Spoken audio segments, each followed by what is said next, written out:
Hello everyone. Today we're going to do a posture breakdown. So a question I often get at the studio between beginners and those that might have been practicing yoga for a couple months, just kind of really getting into it, but really wanting to know the differences is what's the difference between Warrior 1 and Warrior 2? And there's so many warriors or animals in yoga, so today we're going to break down Warrior 1 and Warrior 2 and the differences between them. A lot of people don't like Warrior 1 because it does tend to be a little awkward, so you can spend a little bit more time with that. And Warrior 2 kind of falls in the category of your most photographed Instagram photos, so that one comes a little bit more easy to the body, okay? So we'll start in Warrior 2. Actually, we'll start in Warrior 1, coming from down dog first. So let's set up to downward facing dog. Remember, if you ever need to measure out how long your downward facing dog should be, come forward first to high plank, and then pop your hips up, downward facing dog. Look back, make sure your feet are about hip with 2 fists width distance apart. So about hips width distance and your hands about your shoulder width distance apart. So inhale, take your right leg high. You want to clear the leg, big breath in. Exhale, knee to nose. Step all the way through, low lunge. Walk your foot forward in between your hands. Now to get to Warrior 1, walk your back foot up, enough so that you can plant your heel. So maybe walk it right to there. And then angle the toes out, feel slightly in. Now from here, hug your belly in really tight, bend deeply into that right knee. And from here, rise with your torso, lift the arms up. Relax the shoulders down. Here's your Warrior 1.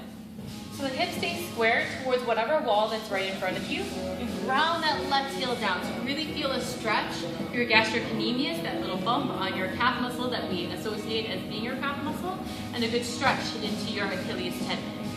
What is really complicated about this is that it's uncomfortable for the hips to stay square towards that mirror or the front wall in front of you. So as much as you can, pull the right hip back. We're staying with that bent right knee, and then push the left hip forward. So if you need to, draw your hands down to your hips, readjust your hips so that they point straight forward, and then hold them there as you re-extend the arms up tall. Find that it's hard to balance in this posture. You can always walk the right foot out to the side for a broader balance. So it comes from standing like this, railroad tracks, to moving your right foot out to the side, a little bit more of a balance. Relax the shoulders down. The tendency here is to arch the back, so instead of doing that, pinch your ribs together, point your tailbone down. Take a big breath in, inhale, big, big breath out. Now from this posture, you can easily switch to Warrior 2. Just turn your hips and chest towards your left. And now reposition your feet. So draw the arms down parallel to the floor. Walk your right foot to the center of your mat. Walk the left foot to the back edge of your mat. So you want to widen out your stance even more than you did in Warrior 1. Okay? Level the arms. And then from here, you want to just check in. Make sure your right foot creates a little arch, a little imaginary line from the front foot all the way through the arch of the back foot. Okay? And open your front knee towards your front pinky toes.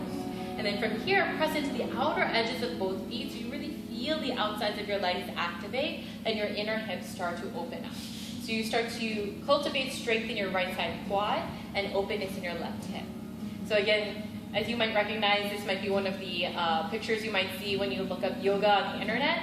So again, one of the most photographed postures, Warrior 2, comes pretty easily.